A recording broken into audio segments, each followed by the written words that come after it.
Jajaran unit Ranmor, Satreskrim Polresta Bandar Lampung berhasil mengungkap pelaku pencurian kendaraan bermotor, curanmor, di rumah kerabat Kapolda Metro Jaya. Polisi menangkap 3 orang pelaku yang terlibat curanmor di rumah kerabat Kapolda Metro Jaya, Irjen Pol Fadil Imran, di Jalan Dr. Susilo, Pahoman, Bandar Lampung.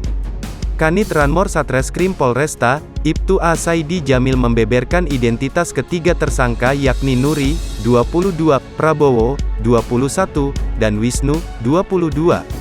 Ketiga tersangka diamankan sejak hari Kamis, tanggal 26 Mei tahun 2022, sekira pukul 21 waktu Indonesia Barat. Pelaku kami tangkap di kediamannya masing-masing di wilayah Kabupaten Lampung Timur, kata Saidi, Sabtu, tanggal 28 Mei tahun 2022. Saidi mengatakan, tersangka Nuri melakukan pencurian motor di rumah kerabat Kapolda Metro Jaya, Kamis, tanggal 5 Mei tahun 2022, malam.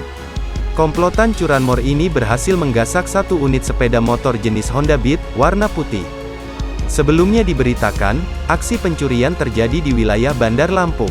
1 rumah di Jalan Dr. Susilo, Pahoman, Bandar Lampung disatroni kawanan pencuri. Korban disebut masih memiliki hubungan keluarga dengan Kapolda Metro Jaya Irjen Pol Fadil Imran.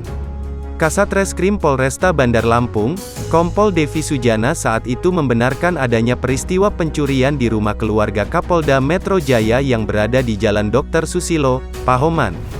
Devi menyatakan saat ini pihaknya tengah melakukan penyelidikan lebih lanjut. Menurut Devi, personel Polresta Bandar Lampung telah melakukan olah tempat kejadian perkara. Sudah olah TKP, dan meminta keterangan saksi-saksi di sekitar lokasi kejadian, kata Devi.